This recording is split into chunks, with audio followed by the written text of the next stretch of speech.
Dear students, हमारे इस YouTube के चैनल पर आपका एक बार फिर से हार्दिक स्वागत है। आप देख रहे हो एजुकेशनल चैनल हमारा संस्कार एकेडमी रिटवाखोर योगेश सिंह। तो यदि आपने चैनल को सब्सक्राइब नहीं किया है तो कर दो और बेल आइकन का बटन भी प्रेस कर दो, ताकि जो नए नए वीडियो हमारे अपलोड हो रहे हैं वो आप पहले देख सको। उसके नोटिफिकेशन आप तक पहले पहुंच जाते हैं। बचता है ना, दिखाता है ऊपर से, स्लाइडर कर खींचते हो तो दिखाता है हाँ कुछ आ गया यहाँ से। तो खैर वो सब तो जानते हो। हमने आज पढ़ाना है क्लास 12 का फिजिक्स का अगला टॉपिक, ठीक है ना। कि एक हमारे पास गोलीय कोश है, चार्ज, कोई चार्ज स्फीयर है, उसकी वजह से पोटेंशियल कितना बनता है। आई होप दैट कि आप देख चुके हो कि गोलीय कोश जो कि चार्ज था उसकी वजह से बिंदु पर इलेक्ट्रिक फील्ड की इंटेंसिटी आप फर्स्ट वाले चैप्टर में देख चुके हो, ठीक है ना। तो अब उसी गोलीय कोश की वजह से हमको बताना है किसी पॉइंट पर पोटेंशियल कितना होता है। सर बड़ा आसान होगा, बताओ तो सही। लेकिन देखो मैंने प्रश्न बड़ा सा लिख दिया जो एग्जाम में अक्सर पूछता है, 6 नंबर 7 नंबर जो भी होता है, 5 नंबर ऐसे बड़ा सा लिखता है, बच्चों को आता है चक्कर हो गए हैं तो मैंने कभी देखा नहीं, पढ़ा नहीं, तो इसलिए हमने आपको वाकिफ करा दिया कि क्वेश्चन हमारे एग्जाम में ऐसे ही आएंगे। बहुत इंपॉर्टेंट भी है, वेरी इंपॉर्टेंट।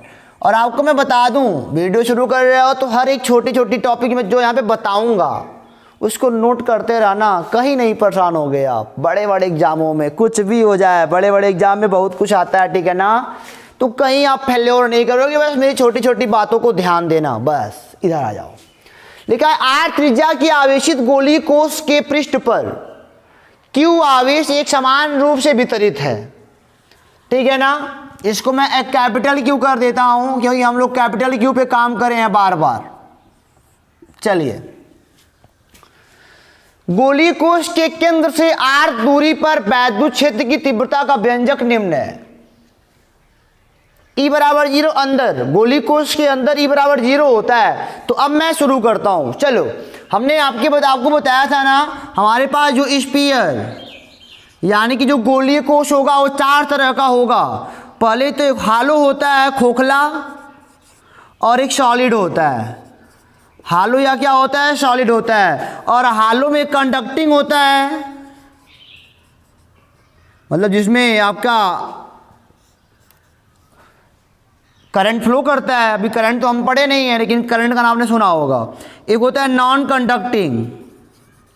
हमारे पास स्फीयर 4 तरह के होते हैं स्टूडेंट, इसमें भी कंडक्टिंग होता है, नॉन कंडक्टिंग होता है।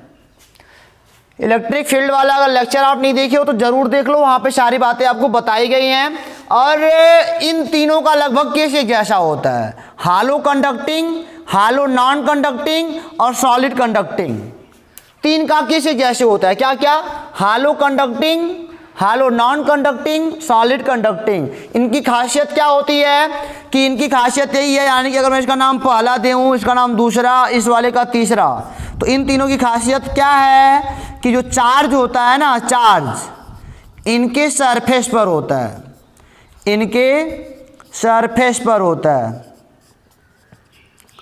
और जो चौथा वाला है solid non conducting, non conducting को डाइलेक्ट्रिक बोलते हैं, इंसुलेटर बोलते हैं, ठीक है ना। तो ये चौथा जो होता है सॉलिड नॉन कंडक्टिंग, इसके पूरे वॉल्यूम में चार्ज होता है। चौथा केस हमारे कोर्स से बाहर है, इसको हम पढ़ेंगे नहीं। ये 3 केस पढ़ेंगे, तीनों एक जैसे हैं, एक पढ़ेंगे तीनों पता चल जाएगा। तो इनको इरेज करने का आप अगर दें इजाजत तो इरेज करें। समझ तो आ ही गया होगा हम क्या कह रहे हैं। यानी कि चार्ज जो है ना इनके बाहर भाग जाता है, बाहर। अब कहोगे सर ये भी समझा दो क्यों बाहर भाग जाता है। चलो ये भी समझाते हैं आपको, बाहर क्यों भाग जाता है। देखो, हालो है तो कोई बात नहीं, हालो है तो कोई बात नहीं, नहीं अरे भाई हालो है तो भाई अब जहां पे इनके जगह रहेगा वहीं ना भागेंगे, जाहिर सी बात है यार। चार्ज दोगे तो कहाँ जाएगा। मान लो स्फीयर है हालो, अंदर खोखला है, चार्ज दोगे तो कहाँ जाएगा, अंदर थोड़ी जगह है, बाहर आएगा ना। हालो का कंडीशन तो समझ में आता है। मान लो सॉलिड है, यहाँ पे चार्ज देना आपने शुरू किया, आपने क्या करा, चार्ज देना शुरू किया। अच्छे से मिटाते हैं इनको। अगर आप यहाँ पे चार्ज देना शुरू करोगे ना तो क्या होगा, जो अंदर इनके फ्री इलेक्ट्रॉन होते हैं, अगर कंडक्टर है तो इनके अंदर क्या होते हैं, फ्री इलेक्ट्रॉन होते हैं। अगर चार्ज देना शुरू करोगे तो क्या अंदर इनके बल लगेगा, बल। इलेक्ट्रॉन चाहेगा कि मेरे ऊपर कोई बल ना लगा पाए, चूंकि मुक्त है ना, तो क्या करेगा, भागेगा यहां से। समझना बात को। इसके अंदर ई का मान 0 भी होता है, नहीं कंडक्टर, इन तीनों की खासियत ये अभी तो थी कि इनके अंदर ई का मान 0 होता था। ई का मान 0 क्यों हुआ, क्योंकि जो अंदर इलेक्ट्रॉन थे, जब आपने चार्ज देना शुरू किया उनके ऊपर एक बल लगने लगा, वो बल महसूस करने लगे। और जब बल लगा तो इलेक्ट्रॉन तो जानते हो तुरंत कहता हूँ भागने वाले यहाँ से हैं, मैं बल नहीं ज़्यादा सहूँगा। तो क्या करेगा, बाहर की ओर भागेगा, यहाँ पे आ जाएगा, सरफेस पर आ जाएगा। जब सरफेस पर इलेक्ट्रॉन आ जाएगा तो अंदर कुछ नहीं है, तो क्या बचा, ई का मान 0 हो गया, ऑटोमेटिक 0 हो गया। जब चार्ज नहीं है, ऊपर सब चार्ज भागा है, तो अंदर ही कितना बचेगा, 0 हो जाता है। इसीलिए, और इसीलिए इलेक्ट्रॉन क्या होते हैं, बाहर भाग के आते हैं। तो यही सब है। चलिए शुरू करते हैं। और प्रश्न तो ऐसे ही लिखा है कि गोलीय कोश के कारण इसके केंद्र से r दूरी पर वैद्युत विभव ज्ञात करो। जब r बड़ा हो, r से स्मॉल r बड़ा हो, r यानी कि बाहर, और ये इसके सरफेस पर ही r बराबर r, और r छोटा r यानी कि उसके अंदर। चलो पहला केस टेकअप करते हैं। देख सकते हो कि आधे व्हाइट बोर्ड में तो हमारा क्वेश्चन ही है, आधे में आंसर। चलो कोई बात नहीं। पहला केस है आउटसाइड का। आउटसाइड क्यों कहा, क्योंकि r बड़ा है r से। यह मान लो आपके पास स्टूडेंट कोई स्फीयर है, 3D होता है स्फीयर है ना, यहाँ पे आपने Q चार्ज दे रखा है।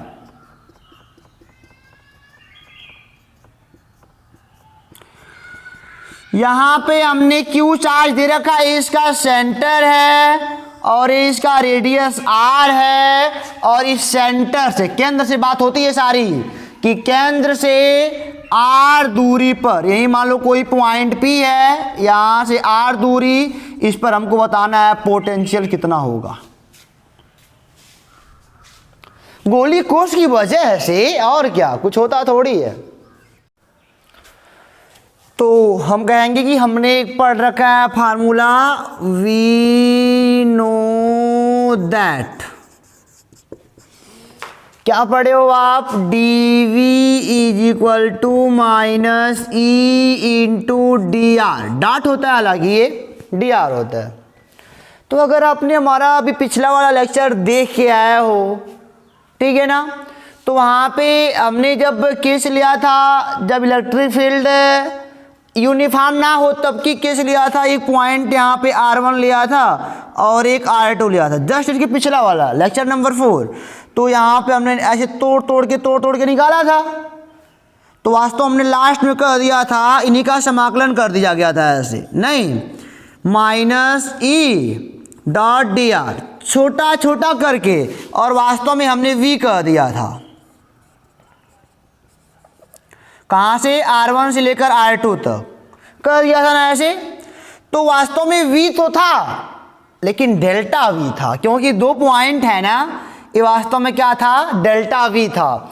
तो डेल्टा v बराबर हम जानते हैं, अब इनको यूज करेंगे हम लोग आसानी से सारा काम करने के लिए। हम क्या बोलेंगे, delta v is equal to minus E dot D R. वाह, अब यही डेल्टा, यही वाला फार्मूला हमको यहाँ पे यूज करना है। अब विभवांतर मिल गया ना, तब भी विभवांतर ही था, बशर्ते हमने टोटल डीवी लेके v कर दिया था। इनके बीच का टोटल v आने की विभवांतर ही कहोगे ना। 2 पॉइंट जब ले लिए आप, 2 पॉइंट पे विभवांतर ही निकलता है।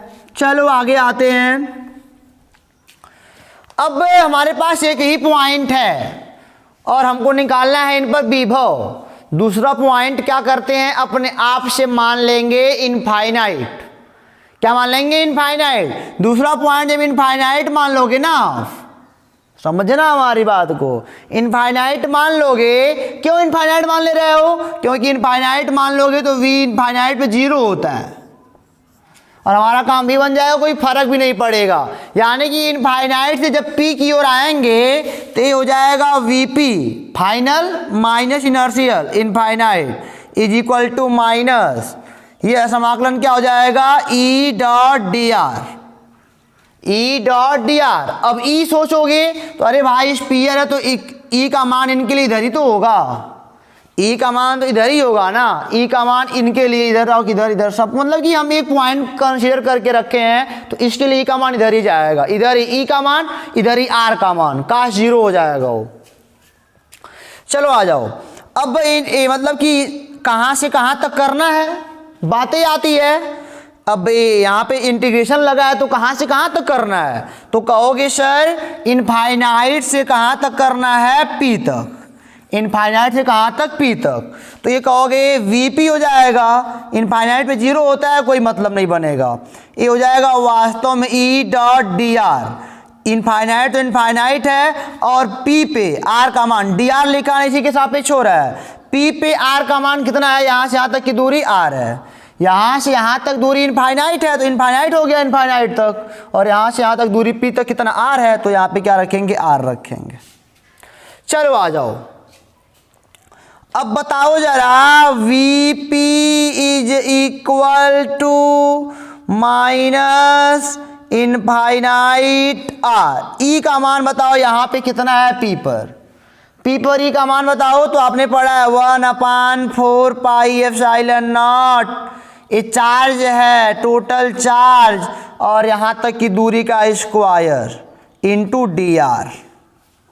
हो गया यहाँ तक, यहाँ पे आ जाओ, ये हो गया Vp इज इक्वल टू, देखो यहाँ पे कांस्टेंट के होता है, के बाहर निकाल देंगे, कोई फर्क पड़ेगा, कोई फर्क नहीं पड़ेगा, और हमारा Q भी नहीं बदलने वाला है, Q भी कांस्टेंट का काम करेगा, Q यहाँ आ जाएगा, ये बचा 1/r का स्क्वायर डी आर, इनफाइनाइट से कहाँ तक करना है, P तक, डिस्टेंस वहाँ तक समाकलन कर रहे हो आप। ये हो गया Vp is equal to minus K Q, और 1/r स्क्वायर का समाकलन -1/r, बच्चे को पता है, इनको ऊपर ले जाइएगा -2 हो जाएगा, फार्मूला लगा दीजिएगा अपना, ये हो जाएगा इनफाइनाइट से ये कहाँ तक है, यहाँ पे r लिखना चाहिए था ना, r तक, और एक बार r की जगह पे r को रखेंगे, एक बार इनफाइनाइट को रखेंगे, ऐसे -1/r माइनस होता है 1/इनफाइनाइट, इसका मान 0 हो जाएगा, Vp का मान क्या आ जाएगा, -kq,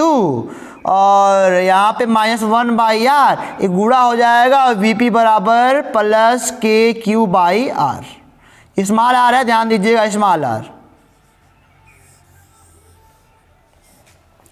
निकल गया। और आपको एक बात और दिख रही है सर, एक बात और दिख रही है, क्या है, तो पॉइंट चार्ज की तरह बिहेव कर रहा है, ऐसे पॉइंट चार्ज पे भी तो आता था, यस सर, हाँ होता है, लेकिन ये पॉइंट चार्ज की तरह काम तो कर रहा है, इसको मान लेंगे हाँ यहाँ पे है पूरा, लेकिन केवल जब वही क्वेश्चन के हिसाब से, क्वेश्चन जैसा वैसा मान लेंगे, ये वास्तव में पॉइंट चार्ज की तरह बिहेव करता है। यहाँ पे लिख सकते हो इट सीम्स दैट, यहाँ पे लिख सकते हो it behave like a point charge, like a point charge.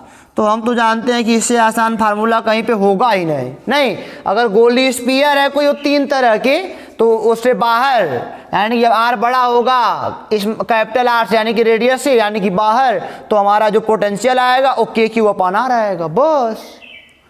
कोई प्रॉब्लम आपको? कोई प्रॉब्लम नहीं सर। अब चलो आ जाते हैं इनके रेडियस पर ज्ञात कर लेते हैं, इनको मिटाएं, समझ में तो आई गया। वो करना क्या, एक पॉइंट इनफाइनाइट मानना था, इनफाइनाइट से पी तक ले आना था, फाइनल वाइज इनर्शियल करना था, इनका भी इंटीग्रेशन करना पड़ेगा यहाँ से यहाँ तक, आई बात समझ में ना, यहाँ से यहाँ तक भाई इनका भी करना पड़ेगा ना, कर तो लिया। यही काम यहाँ भी कर सकते थे आप, यहाँ पे जो फार्मूला नहीं यहाँ से करे थे, समाकलन करे थे, dv is equal to minus E dot D R, करा था ना। अब देखो जरा, यहाँ भी तो आपको बता दूं मैं, अब यहाँ पे इनफाइनाइट से कहाँ तक, पी तक, ये अभी इनफाइनाइट से कहाँ तक, पी तक, इनफाइनाइट से पी तक मान लो पी पर पोटेंशियल मान लो वी रहा हो, मान लेते हैं, तो कहोगे सर इनफाइनाइट से कहाँ तक, वी तक, dv। ये तो वाला पोर्शन तो आप यहाँ पे सॉल्व कर चुके हो, ये वाला पोर्शन यहाँ सॉल्व किए हो ना, इसको सॉल्व कर लो। यहाँ पे एक है, इसका समाकलन केवल क्या होगा, v होगा, और यहाँ पे इनफाइनाइट और v, एक बार v की जगह v रखेंगे, एक बार इनफाइनाइट रखेंगे, तो मतलब क्या, ये हो जाएगा केवल v हो जाएगा। तो v का मान तब भी निकल जाएगा यहाँ से। तो यहाँ भी इंटीग्रेशन कर सकते थे और यहाँ भी कर सकते थे। ये वाला भी आपके दिमाग में बैठ जाना चाहिए कि ये समाकलन दोनों को करना है, इनफाइनाइट से p तक इनका भी करना है, इनफाइनाइट से p तक इनका भी करना है। इनफाइनाइट पर v का मान 0 होता है और p पर v का मान लेते हैं v है, तो दैट टाइम यहाँ पे कर लोगे तो समाकलन v होगा, एक बार v रखोगे इनफाइनाइट v आएगा ऑटोमेटिक। ये प्रश्न यहाँ पे सॉल्व हुआ है, बस आ तो गया, बस इतना तो होता है। 2 तरह आपके पास हो गया, 2 तरीके से प्रूव कर लिया आपने, ठीक है ना। तो प्रूव करना भूलोगे नहीं ना, नहीं भूलोगे। चलो अच्छी बात है, इनको मिटाते हैं, चलते हैं जब r बराबर r हो, इनको इरेज करते हैं अब। तो अब हमारा सेकेंड कंडीशन है कि जब ये r बराबर r हो जाए तब क्या होगा। कोई बात नहीं, सरफेस पर बताना है पोटेंशियल, v सरफेस पर, ठीक है ना। आप पीछे देख क्या आ रहे हो अभी अभी कि यह एक क्या पॉइंट की तरह बिहेव कर रहा है, तो कहोगे सर के पढ़े ही पढ़े हैं, टोटल चार्ज Q अपान R, अभी पीछे फॉर्मूला प्रूव करके आ रहे हैं, और चूंकि R बराबर R है तो सरफेस पर कितना हो जाएगा, KQ बाई R। नहीं, सरफेस पर ये त्रिज्या आ गई ना पूरा, R बराबर R, इस त्रिज्या का मान रख देना बस, कोई बात होती नहीं यहाँ पे। और एक बात बता दूं, पिछले वाले में V प्रोपोर्शनल टू जो आउटसाइड था, आउटसाइड 1/r यह भी था ना, और यहाँ पे जो सरफेस का है 1/r। हालांकि यहाँ पे ए प्रोपोर्शनल लगाना ही नहीं होगा, ए प्रोपोर्शनल ना, ए प्रोपोर्शनल क्या लगाना सरफेस पर, ये अभी ध्यान दे दो आप। अब यहाँ पे कोई पॉइंट लोगे, यहाँ पे यहाँ पे यहाँ पे यहाँ पे यहाँ पे, सबका तो वही आएगा। तो प्रोपोर्शनल क्या है, केवल r के लिए है, तो r के लिए हमेशा क्या होगा, ये तो वही मान देगा बार बार, ये भी खत्म होता है। बस इतने करना था आपको, r की जगह पे इसका मान रखना था बस r का। अब चलते हैं थर्ड पॉइंट जो कि हमारे लिए इंपॉर्टेंट है, जब r छोटा हो, r यानी कि इंटरनल अंदर अब की बात करेंगे, तो इनको मिटाने का मौका दीजिए, और जो भी बातें हम आपसे बता रहे हैं अपनी नोट्स पर नोट्स करते रहिए ताकि आपको कहीं से कोई परेशानी ना हो। तो चलते हैं तीसरे वाले पर। तो अब की बार हमारा तीसरा पॉइंट है स्टूडेंट जो कि अंदर है। कहाँ पे है, अंदर है। चलो ठीक है, कोई बात नहीं। अभी फार्मूला पढ़ के आप आ रहे हो, delta V equal to minus E dot dr, पढ़ के आ रहे हो ना। चलो कोई बात नहीं, पढ़ के तो आ ही रहे हो। तो आपसे एक बात और बता दें, अब की कैसे निकालोगे, एक ही पॉइंट फिर है, फिर इनफाइनाइट मानोगे, इनफाइनाइट मान के फिर समाकलन करोगे, नहीं।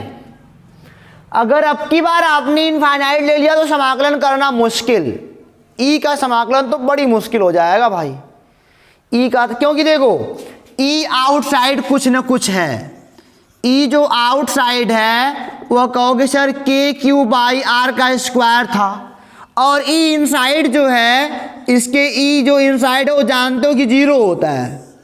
आउटसाइड में इतना, इनसाइड इतना, सरफेस पर भी कुछ होता है, सरफेस पर मैक्सिमम होगा इसके। तो E outside KQ by R square हो गया, ई इनसाइड 0 है, ई सरफेस पर भी देख रहे हो कि कुछ ना कुछ है। सरफेस पर कहा जाए तो कहोगे सर KQ बाई R का स्क्वायर होगा, सरफेस पर होगा, और एक पॉइंट चार्ज बिहेव कर रहा है। अगर हम कहें ई का ग्राफ बनाओ, ई का ग्राफ बनाते हैं। अगर मान लो बाहर से आप अंदर की ओर आओ, आप बाहर से अगर अंदर की आओगे ना, अंदर की ओर आओगे, तो अगर इनका ग्राफ बनाया जाए तो बाहर से अंदर की ओर आओ, मान लो AE है, AR है, ठीक है ना। R घटता जा रहा है, R घट रहा है, E का मान बढ़ रहा है, R घट रहा है, E का मान बढ़ रहा है, R घट रहा है, E का मान बढ़ रहा है। सरफेस पर तो अधिकतम हो जाएगा, सरफेस पर ई का मान लो एक गोला है तो सरफेस पर ई का मान सबसे अधिकतम होगा, और सरफेस के अंदर जो आया तुरंत गिर जाएगा 0, तुरंत 0 हो जाएगा। तो ये जो आप वक्र बना रहे हो ना, जो वक्र है ना यहीं पे टूट जाता है। वक्र क्या हो गया, इसको अभी कुछ चलना चाहिए था आगे पीछे, लेकिन तुरंत टूट गया। और जब वक्र टूट जाता है समाकलन नहीं कर पाते हम, ठीक है ना। इसीलिए कहते हैं डिसकंटिन्यूअस फंक्शन है। जो यहाँ पे ई है ना, यहाँ पे ई जो है डिसकंटिन्यूअस फंक्शन है, टूटने वाला है फलन है। तो इसका समाकलन हम लोग नहीं कर पाएंगे। जब समाकलन आप पढ़े होगे या फिर पढ़ोगे तब समझ में आपको आ जाएगा कि उसी का हम समाकलन या अवकलन कर सकते हैं जो फंक्शन क्या हो, कंटिन्यूअस हो, जो लगातार चलता रहे, चाहे ऊपर चाहे नीचे। टूटे ना, ये टूट गया तो बाहर से भाई तो हम समाकलन कर नहीं पाएंगे। तो इस स्थिति में क्या करते हैं, एक थोड़ा सा अंदर, थोड़ा सा, तब भी हम क्या बोलेंगे, जब थोड़ा सा अंदर रहेगा आर बराबर आर ही बोलेंगे, इतना है, समझना आप। थोड़ा सा अंदर, यहाँ पे अभी आप समझ जाओगे यहाँ पे क्या हो रहा है। यहाँ पे थोड़ा सा अंदर आ जाओ, यानी कि आर बराबर आर अप्रॉक्स। आई बात समझ में, खत्म बात ही हो गई आपकी। अब देखो जरा, तो यहाँ पे मान लो ए सरफेस ही है लेकिन थोड़ा सा अंदर ए वी एस है, ठीक है ना, और ये क्या है, वीपी है। अब हम क्या करेंगे, अब यहाँ से यहाँ तक, यानी कि वीपी माइनस वी एस चले तो डिफरेंस यही हुआ। और यहाँ पे सरफेस से लेकर कहाँ तक, इंटीग्रेशन यहाँ आर तक, सरफेस यहाँ है और ये आर तक है। चलो आ जाओ, ए हो जाएगा माइनस बाहर लगा दो ई इंटू डी आर, हो गया। और अंदर ई का मान कितना है, कुछ भी हो, अंदर ई का मान 0 है, तो अंदर ई का मान जो 0 हो जाएगा, यानी कि V P is equal to V S. देखा कितने कमाल की बात है कि अंदर कोई भी पॉइंट आएगा ऐसे ना, तो जो उसका पोटेंशियल होगा सरफेस के बराबर होगा। ये बात अपने माइंड में आप नोट कर लो। मैंने क्या कहा आपसे, मैंने कहा कि इसके अंदर कोई भी पॉइंट होगा, वहाँ पे जो पोटेंशियल निकालोगे वो सरफेस के बराबर आएगा, हमेशा सरफेस के बराबर आएगा। यानी कि यहाँ पे कहोगे जो P है ना, यहाँ पे जो V है, V कांस्टेंट है। अंदर कोई भी बिंदु ले लोगे, कोई भी, यहाँ वहाँ जहाँ तहाँ कहीं भी अंदर ले लोगे, तो उसका जो V आएगा ना, पोटेंशियल का मान सरफेस के बराबर आएगा। इसको नोट कर लो कि गोलीय कोश जो कि 3 प्रकार के हमारे हैं, हालो कंडक्टर, हालो इंसुलेटर, सॉलिड कंडक्टर, इन सब के अंदर जो V का मान होता है कांस्टेंट होता है, वो सरफेस के बराबर होता है। ये बात आप नोट कर ली अपने कॉपी पे ना। तो कोई प्रॉब्लम हुई आपको यहाँ तक क्या, नहीं ना। यहाँ पे हमने इनफाइनाइट क्यों नहीं लिया, इनफाइनाइट लेते तो फंक्शन क्या होता, ब्रेक कर जाता, और फंक्शन ब्रेक करता तो हम समाकलन या अवकलन कर नहीं पाते।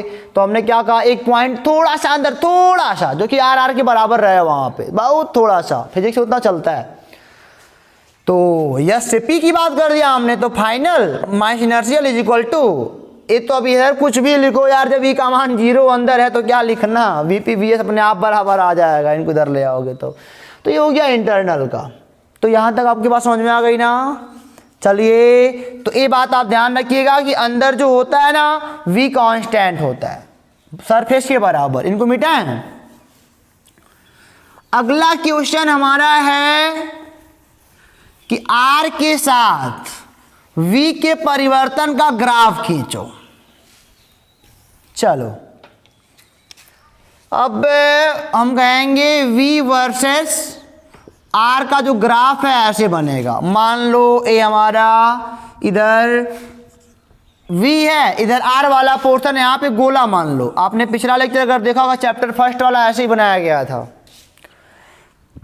इसका सेंटर है और यहाँ तक की दूरी क्या है, R है। अंदर क्या हो रहा है, अंदर इसका मान कांस्टेंट है, अंदर V का मान क्या है, कांस्टेंट है। अंदर V का मान कांस्टेंट हो गया। और बाहर अगर आओगे, जो दूरी पर, अब यहाँ पे V प्रोपोर्शनल टू 1/r घटना शुरू हो गया। ये होता है V वर्सेस R का ग्राफ, ठीक है ना। यहाँ तक कांस्टेंट होता है, अंदर तक यहाँ तक तो सब कुछ बराबर है, हर एक पॉइंट पे सरफेस तक बराबर पोटेंशियल का मान है। उसके बाद जब बाहर आना शुरू किया गिरना शुरू हो गया। तो ये होता है इनके बीच का ग्राफ, ठीक है ना। तो उम्मीद करते हैं कि आपको यह समझ में आ गया होगा। छोटा सा वीडियो हमारा था ये कि गोली के लिए सारा काम हमने कर दिया। हम एक न्यूमेरिकल आपके लिए लेके आएंगे अच्छा खासा, आप इसको इस तरह प्रिपेयर कर लीजिए कि न्यूमेरिकल वाला जो मैं लाऊं आपके लिए वीडियो ना, उसमें आपको कहीं पे प्रॉब्लम ना हो, मैं लिखूं तो आप करो उसको, ऐसा पढ़ाई करो। तो यहाँ तक तो हो गया गोली वाला काम धाम। अब हम पढ़ेंगे अगले वीडियो में इक्विपोटेंशियल सरफेस, ऐसा सरफेस जिसके हर एक पॉइंट पर विभव समान होगा, उसकी कुछ प्रॉपर्टी, उसमें क्या नियम कानून है, यही सब पढ़ेंगे। आप इनको बढ़िया समझ गया हो तो कमेंट बॉक्स जानते हो ना, कमेंट बॉक्स तो लगता है तुम लोग कुछ जानते ही नहीं हो। कमेंट बॉक्स नीचे होता है, कमेंट करना चाहते हो तो जो समझ में आया वो कर दो ना, अच्छा बुरा जो भी है, समझ में नहीं आया वही बता दो, कहाँ पे नहीं आया टाइम लिख दो, सर यहाँ तक नहीं आया, नहीं है सर लिख सकते हो यार, फ्री हो, जो भी नहीं आएगा हम बताएंगे आपको, ठीक है। तो ये सब अच्छे से आप कर लो, अच्छे से कर लोगे। क्वेश्चन तो अपने बुक आप लगा ही रहे होगे, अगर आपके पास कोई साइट बुक है या फिर कोई भी बुक, चाहे एनसीईआरटी चाहे कोई भी बुक आप लगा सकते हो बड़े आराम से, बशर्ते इस नियम कानून को अच्छे से पढ़ते रहना। तो तीनों हो गया, तीनों को मैं फिर से याद दिला दूं। वी जो बाहर था आउटसाइड तो के क्यू बाई आर था, सरफेस था तो के क्यू बाई आर हो गया, और जो वी इनसाइड था वह भी क्या हो गया, के क्यू बाई आर। ध्यान देना, ध्यान देना, एक बात मैं तुमको बताया नहीं ना, ये क्या ध्यान देना है यहाँ पे स्टूडेंट, कि जो आपने भी पढ़ा ना वी इनसाइड वी सरफेस, ठीक है ना, यानी कि जो वी इनसाइड होगा के क्यू बाई कैपिटल आर होगा, कैपिटल आर, ध्यान देना, कैपिटल आर, यही ध्यान देना है। तो इसी के साथ इस वीडियो को समाप्त करते हैं, फिर मिलेंगे आपसे अगली वीडियो में कुछ नए टॉपिक के साथ। तब तक के लिए आप खुश रहिए, पढ़ते रहिए, ऑल द बेस्ट।